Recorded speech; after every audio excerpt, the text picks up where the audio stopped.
Assalamualaikum warahmatullahi wabarakatuh. Kami mahasiswi dari Universitas Bina Sarana Informatika Sukabumi dari kelompok di salah satu kelas 197A28 akan menjelaskan tentang data forgery. Menurut Kamus Besar Bahasa Indonesia tahun 1988, pengertian data adalah keterangan yang benar dan nyata atau keterangan atau bahan nyata yang dapat dijadikan bahan kajian, analisis, atau kesimpulan. Sedangkan pengertian forgery adalah pemalsuan atau tindak pidana berupa memalsukan atau meniru secara tak sah dengan itikat buruk untuk merugikan pihak lain dan sebaliknya menguntungkan diri sendiri. Dengan kata lain, pengertian data forgery adalah data pemalsuan atau dalam dunia cybercrime, data forgery merupakan kejahatan dengan memalsukan data pada dokumen-dokumen penting yang tersimpan sebagai scriptless dokumen melalui internet. Kejahatan ini biasanya ditunjukkan pada dokumen-dokumen e-commerce dengan membuat seolah-olah terjadi salah ketik yang pada akhirnya akan menguntungkan pelaku karena korban akan memasukkan data pribadi dan nomor kartu kredit yang dapat saja disalahgunakan. Kejahatan jenis ini dilakukan dengan tujuan memasukkan data pada dokumen-dokumen penting yang ada di internet. Dokumen-dokumen ini biasanya dimiliki oleh institusi atau lembaga yang memiliki situs berbasis web database. Berikut motif atau contoh kasus dari data forgery. Email phishing. Ada beberapa modus kriminalitas di dunia maya. Salah satu bentuknya yang wajib diwaspadai adalah pencurian data-data akun penting Anda. Pelaku biasanya adalah seorang hacker dengan cara menjebak orang lain untuk tidak sadar bersedia memberikan data-data akunnya. Modus yang digunakan adalah mengirimkan sebuah email phishing, yaitu mengirimkan email yang bertujuan untuk mencuri data-data rahasia tentang akun kita. Email seperti ini harus kita waspadai. Caranya adalah tidak mengindahkan atau menuruti perintah-perintah si hacker tersebut. Selanjutnya, Anda lakukan blokir alamat email dari si pengirim email phishing tersebut.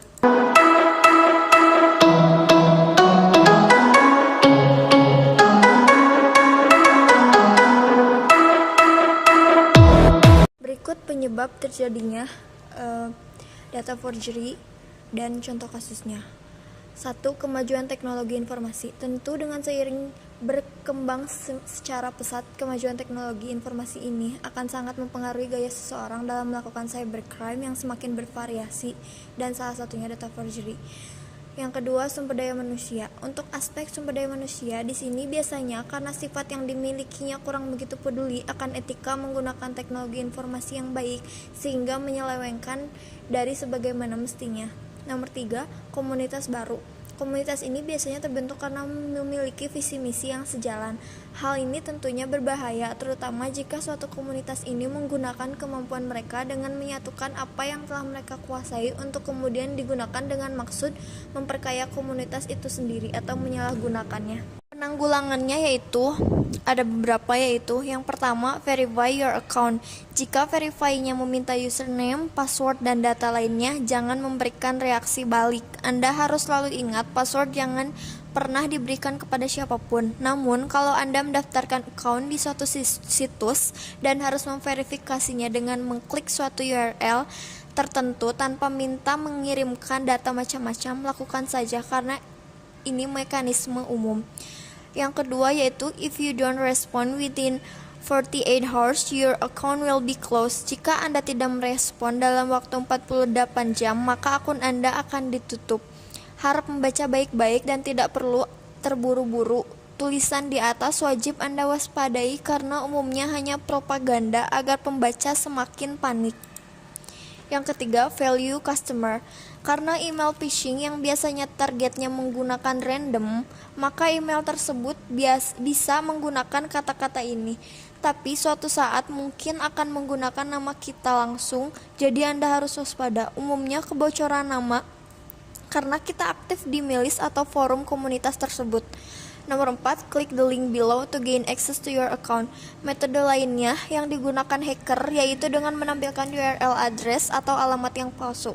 Walaupun wajah webnya bisa jadi sangat menyerupai atau sama, tapi kalau diminta registrasi ulang atau mengisi informasi sensitif, itu patut diwaspadai. Misalnya halaman login Yahoo email. Di sana Anda akan disuruh memasukkan username dan password di email Anda untuk login. Ketika Anda mengklik tombol login, maka informasi username dan password Anda akan terkirim ke alamat pengirim email. Jadi email tersebut merupakan jebakan dari pengirim email yang tujuannya untuk mendapatkan password email Anda.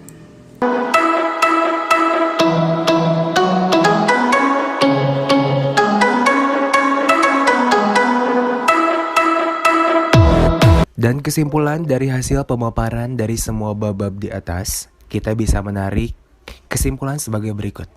1. Data forgery merupakan sebuah kejahatan dunia maya yang sangat berbahaya. 2. Kejahatan data forgery ini lebih ditujukan untuk pemalsuan data, juga pencurian data-data maupun dokumen-dokumen penting, baik di instansi pemerintahan maupun perusahaan swasta. 3. Kejahatan data forgery ini berpengaruh terhadap keamanan negara dan keamanan negara dalam negeri. Dan untuk saran dari hasil pemaparan dari semua bab-bab yang telah kita bahas, kita bisa membuat saran sebagai berikut. 1. Dalam menggunakan e-commerce, kita harus lebih berhati-hati saat login dan memasukkan password. Kedua, verifikasi account yang kita punya secara hati-hati. 3. Dan update-lah username dan password Anda secara berkala.